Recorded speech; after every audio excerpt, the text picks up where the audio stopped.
Hey guys, it's Nathan from the Rambling Rome YouTube channel. In this video, I want to present you with what I think are 3 compelling reasons that you may want to consider purchasing an electric vehicle, particularly if you have more than one vehicle in your household and you have the potential to be able to charge a vehicle at home.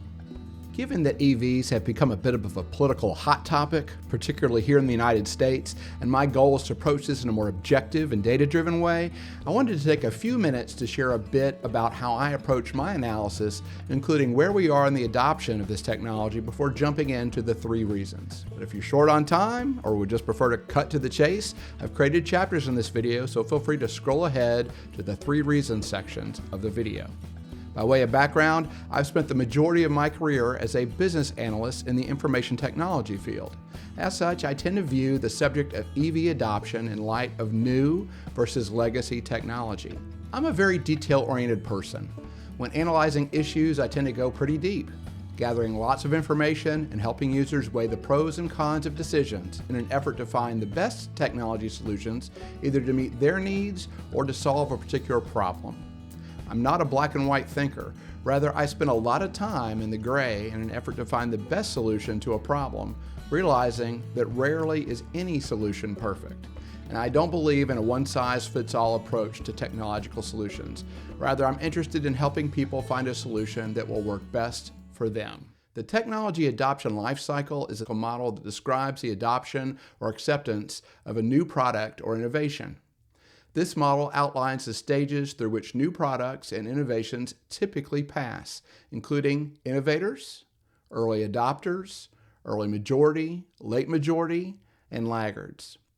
This model is useful not only in terms of understanding how different groups tend to react to the adoption of new technology, but also to help gauge where we are in the adoption process. As far as EV adoption is concerned, in the US, we've already passed through the innovator stage, where the would-be risk-takers who are both open to trying new ideas and technologies and have the means to do so have already purchased EVs. While in some countries, the percentage of EVs has reached 25%, representing the so-called early majority, here in the States, the percentage of electric cars was 6.8% in May of 2024, according to Edmunds sales data. This puts us squarely in the early adoption category. And so, while we're still on the front end of the adoption of this particular technology, which is particularly apparent when you look at things like charging infrastructure, the technology is far from brand new at this point, and we have seen marked iterative improvements, especially in areas like battery technology and vehicle range. We also know that new technology tends to be expensive, especially when it first comes out. But as manufacturers begin to iterate, previous generations get progressively less expensive. What I find to be particularly exciting is that the consumers are starting to see some cost parity in terms of EV pricing relative to their internal combustion engine cousins.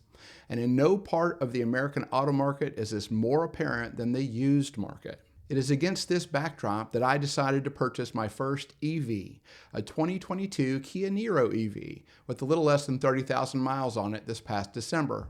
And prior to this, I was the owner of a plug-in hybrid vehicle for several years, so I've been wading into the EV waters for a while now. With all that background in mind, let's get into the 3 reasons that I think you may want to consider purchasing an EV. Reason number 1, efficiency. EVs are far more efficient than their gasoline counterparts. According to the U.S. Department of Energy, current EVs are anywhere from 2.6 to 4.8 times more efficient at traveling a mile compared to a gasoline internal combustion engine. Here in the U.S., we are accustomed to thinking about gasoline car efficiency as being rated in the metric of miles per gallon, or MPG. And while I think that miles per kilowatt hour is probably a better metric for comparing the efficiency of different EVs, the US EPA has developed a metric called MPGE, or miles per gallon equivalent. This metric allows for more of an apples-to-apples comparison that measures how far an electric vehicle can travel on the same amount of energy as a gallon of gasoline. It's a way to compare the energy efficiency of EVs and plug-in hybrid electric vehicles to traditional gasoline-powered cars. For example, A similar sized car to the car I purchased would be a Toyota Corolla Cross, which has a combined city and highway rating of 32 miles per gallon. In turn, the Kia Niro EV, or what is known in Europe and other parts of the world as the e-Niro, has a combined city and highway rating of 112 miles per gallon equivalent.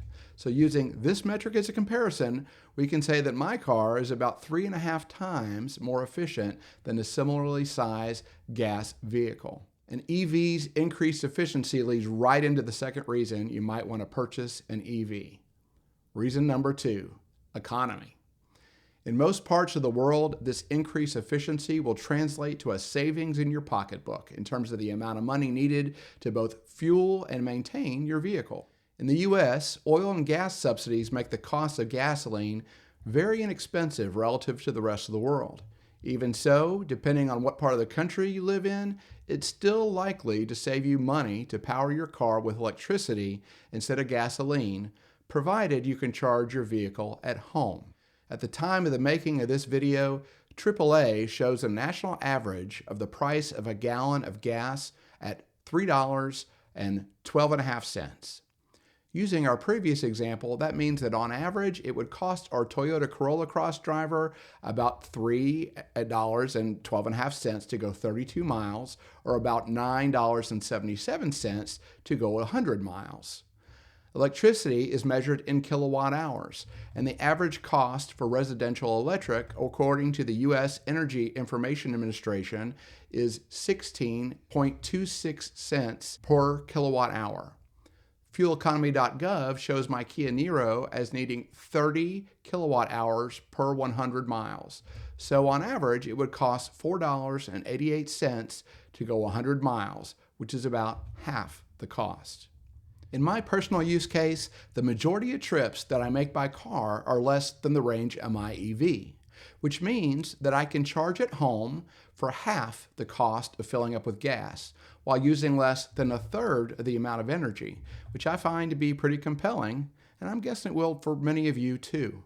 In thinking about the third and final reason why you might want to consider purchasing an EV, I wanted to share a macro argument that I don't think gets near enough attention. Most of the national dialogue in the U.S. when it comes to EVs has centered around their potential to reduce our collective carbon footprint in the fight against climate change. This argument is an extension of the EV's efficiency, but isn't an argument that resonates with everyone. And so, here's another reason you might want to consider an EV. Reason number 3, energy independence and security.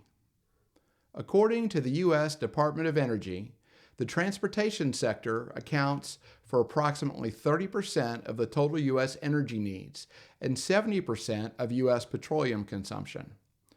Using more energy-efficient vehicles like hybrid and electric vehicles not only reduces reliance on foreign oil, it helps to diversify the U.S. transportation fleet. The multiple fuel sources used to generate electricity result in a more secure energy source for the electrified portion of the transportation sector. All of this strengthens national energy security by increasing resilience to natural disasters and fuel supply disruptions.